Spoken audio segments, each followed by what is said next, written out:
தமிழக அரசு நடத்திய பாராட்டு விழாவில் எனக்கு ஓவர்வெல்மிங்னால பேச்சு வரல.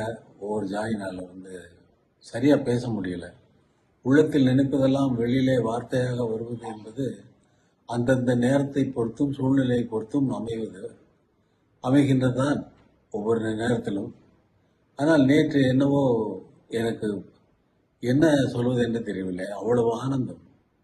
ஒரு பாராட்டு விழாவை இவ்வளவு சிறப்பாக ஒரு முதல்வர், ஒரு அரசு எந்த முனைப்பு எடுத்து எல்லோரும் அரசு சார்ந்த எல்லா அமைச்சர்களும் எல்லா சீஃப் செக்ரட்டரியிலேருந்து அவ்வளவு பேரும் இன்வால்வ் ஆகிட்டு அதை கொண்டு செலுத்தினது ரொம்ப என்னால் நம்ப முடியாத ஒரு சூழ்நிலையின் காரணமாக தான் எனக்கு ஓவர் வெல்மிங்கில் சரியான பேச்சு வரல. நான் கூட முதல்வரை கேட்டேன், எதுக்காக மேலே இதை பண்ணுறீங்க அப்படின்னு சொல்லி. அதே பல பேர் பல விதமாக நினைக்கலாம். அதுக்கு என்ன காரணம்? இவ்வளவு அன்பு செலுத்துவதற்கு நான் என்ன செய்தேன் என்பது நான் போட்ட இசையாக இருக்கலாம். அது வேறு சமாச்சாரம். அது அவர் தான் சொல்ல முடியும். அதனால எனக்கு நான் இதையெல்லாம் எதிர்பார்க்கிறவன் அல்ல. அப்படிப்பட்ட ஒருவனுக்கு பாராட்டு விழா நடத்துவது என்பது இந்த சிம்பனியின் சிகரம் தொட்டதால் தான் அவர் அந்த பாராட்டு விழாவை அதை மிகவும் மிகவும் முக்கியமாக கருதி இருக்கிறார் என்பது இப்பொழுது எனக்கு புரிகிறது. ஒரு உலக சாதனை படைத்த ஒரு தமிழனை பாராட்டுவது என்பது தமிழக அரசின் கடமை என்று அவர் கருதி இருக்கிறார் என்றுதான் நான் நினைக்கிறேன். முதல்வர் அவர்கள் என்னிடம் சில வேண்டுகோளை வைத்தார். அதை சங்க தமிழ் பாடல்களை அவர் வரிசையா சொன்ன அந்த நூல்கள் எனக்கு கூட தெரியாது. 18 14 நூல்கள் அத்தனையையும் அவர் மனப்பாடமாக அல்ல, இயல்பாக அவர் சொன்னது எனக்கு மிகவும் வியப்பை அளித்தது. அதற்கு நான் இசையமைக்க வேண்டும் என்று அவர் சொன்னது, உங்களை தவிர வேறு யாரும் அதை செய்ய முடியாது என்று நான் நம்புகிறேன் என்று அவர் சொன்னது எனக்கு மேலும் மேலும் ஊக்கத்தை அளிக்கிறது.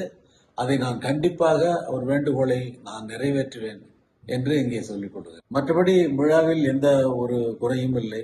இந்த நிகழ்ச்சிக்கு சூப்பர் ஸ்டார் ரஜினிகாந்த் அவர்களும் உலகநாயகன் கமலஹாசன் அவர்களும் வந்திருந்து விழாவை சிறப்பித்தது விழாவிற்கு மகுடம் வைத்தவர் போல. ஆனால் விழாவிற்கு வந்தவர்கள் சிம்பனி எப்படி இருந்தது என்றும் அல்லது எங்களுடைய திரையுலக வாழ்க்கை 50 வருட வாழ்க்கை எப்படி இருந்தது என்றும் அதில் நடந்த சம்பவங்களை பற்றியும் சொல்லாதது எனக்கு ஒரு சிறு விஷயமாக இருந்தாலும் அது ஒரு விஷயமாக எனக்கு பட்டது.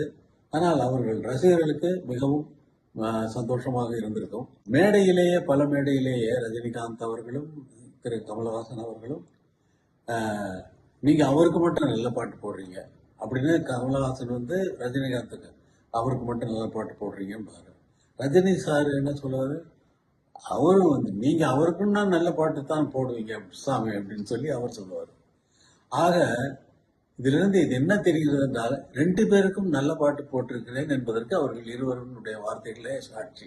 ரசிக பெருமக்களும் வந்திருந்த அனைவரும் எல்லா துறையை சார்ந்தவர்களும், சினிமா துறை, பத்திரிகை அன்பர்கள், அரசு அமைச்சர் பெருமக்கள், மற்ற முக்கியமானவர்கள் இவர்களெல்லாம் அவர்கள் இந்த சிம்பனியை பார்த்தது, எனக்கு கேட்டது, பார்த்தது எல்லாமே மிகவும் மகிழ்ச்சிகரமான விஷயம்.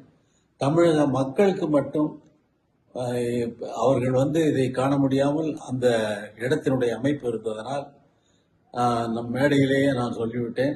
இன்னொரு நிகழ்ச்சி கண்டிப்பாக நான் மக்களுக்காக நடத்துவேன் என்பதை மேடையிலேயே நான் சொல்லிவிட்டேன். அது கண்டிப்பாக நடக்கும். மக்கள் அனைவரும் அதை எதிர்பார்க்கலாம். அந்த நாளை நானும் மிகவும் ஆவலோடு எதிர்பார்க்கிறேன்.